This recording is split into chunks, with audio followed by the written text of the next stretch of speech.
National Herald paper పేరు మీద మరి ఎటువంటి ఆధారాలు లేకపోయినా, ఎటువంటి దాని మీద మరి ఆరోపణలు లేకపోయినా కక్ష కట్టి సోనియా గాంధీ గారిని, రాహుల్ గాంధీ గారిని వేధింపులకు గురి చేసి ఈడీకి పిలిచి గంటలు గంటలు విచారణ చేసి కోర్టుల ద్వారా మరి రకరకాలుగా వేధించి కేసులు పెట్టి ఇబ్బంది పెట్టిన దానికి మరి ఈనాడు ఢిల్లీ కోర్టు కొట్టేసి వాళ్ళకి ఎటువంటి దాని మీద మరి ఎటువంటి అవినీతి జరగలేదు, ఎటువంటి ఈడీకి సంబంధించినటువంటి మరి దానిలో ఇబ్బంది లేదు అని చెప్పి కొట్టేస్తే ఈనాడు ప్రజలకు ఇన్ని రోజులు వేధించిన దానికి భారతీయ జనతా పార్టీ క్షమాపణ చెప్పాలి. భారతీయ జనతా పార్టీ ఈరోజు ఇన్ని సంవత్సరాలు వేధించిన దానికి ఈరోజు ప్రజల ముందు దోషిగా నిలబడాలని చెప్పి చెప్తా ఉన్నాం. అనవసరంగా ఆనాడు నేషనల్ హెరాల్డ్ మరి వాళ్ళ సొంత ఆస్తులతోటి మరి వేల కోట్ల రూపాయల సొంత ఆస్తులు స్వాతంత్ర ఉద్యమంలో పెట్టి, అదేవిధంగా ఆనాడు స్వాతంత్ర ఉద్యమాన్ని ప్రజలకు తీసుకెళ్లడానికి నేషనల్ హెరాల్డ్ పేపర్ పెడితే దాన్ని అనవసరంగా మరి ఈరోజు వేధింపులకు గురి చేసి మా ప్రియతమ నాయకురాలు సోనియా గాంధీ గారిని, రాహుల్ గాంధీ గారిని అనవసరంగా ఇబ్బందులకు గురి చేసిన నిరసనగా ఈరోజు భారతీయ జనతా పార్టీకి సంబంధించినటువంటి ఆఫీసులన్నిటి కూడా ముట్టడి చేయాలనేటువంటి కార్యక్రమాన్ని చేపట్టినాం.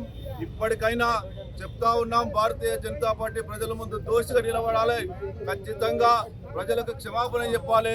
మా సోనియా గాంధీ గారు, రాహుల్ గాంధీ గారిని అనవసరంగా ఇబ్బందులకు గురి చేసినటువంటి భారతీయ జనతా పార్టీ ఇప్పటికైనా బుద్ధి తెచ్చుకొని క్షమాపణ చెప్పాలని చెప్పి డిమాండ్ చేస్తాం. ఈరోజు భారతదేశంలో ప్రతిపక్ష పార్టీలపై నిరంకుశమైన పాలన చేస్తున్నటువంటి నరేంద్ర మోడీ ఇక నీ ఆటలు సాగవు. ఈరోజు ఈడీ ద్వారా, ఎలక్షన్ కమిషన్ ద్వారా, సిబిఐ ద్వారా ప్రతిపక్షాల నోరు నొక్కాలని, ప్రతిపక్ష నాయకులను భయంభ్రాంతులకు గురి చేయాలని బ్లాక్మెయిల్ చేస్తూ ఈ కేంద్ర ప్రభుత్వం తీస్తున్నటువంటి ఈ అక్రమ నిర్ణయాలను నేడు కోర్టు ఏ విధంగా కొట్టేసిందో యావత్ భారతదేశ ప్రజలు గమనిస్తున్నారు. నిజంగా కూడా నేషనల్ హెరాల్డ్ కేసు అనేది, నేషనల్ హెరాల్డ్ అనే పత్రిక భారతదేశంలో స్వతంత్ర సమరయోధులు నిర్మించినటువంటి పత్రిక అది.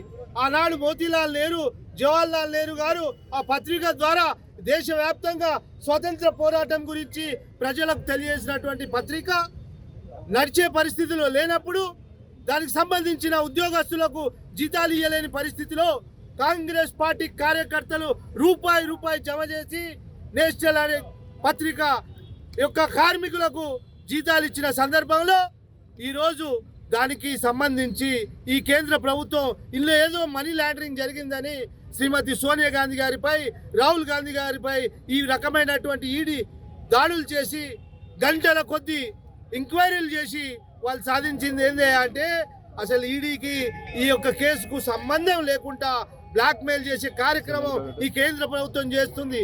ఈ సందర్భంగా ఈరోజు దేశవ్యాప్తంగా కాంగ్రెస్ పార్టీ చేపట్టిన కార్యక్రమం బీజేపీ ఆఫీసుల ముట్టడి కార్యక్రమం.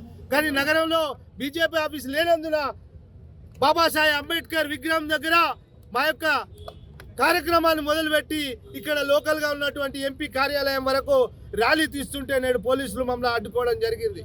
నిజంగా కూడా భారతీయ జనతా పార్టీకి సిగ్గు శరం ఉంటే ఇకనైనా ఇటువంటి తప్పుడు కేసులు మానుకోవాలని కాంగ్రెస్ పార్టీ పక్షాన హెచ్చరిస్తున్నాం.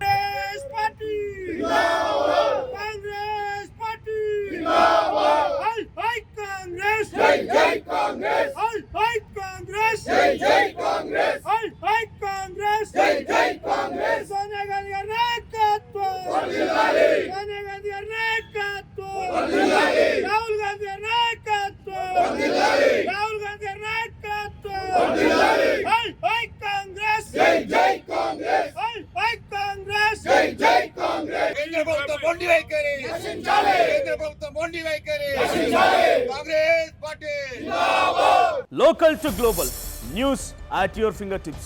మీ చేతిలో ఒక ఆయుధం. డౌన్లోడ్ రా TV app. Media legend Ravi Prakash is back.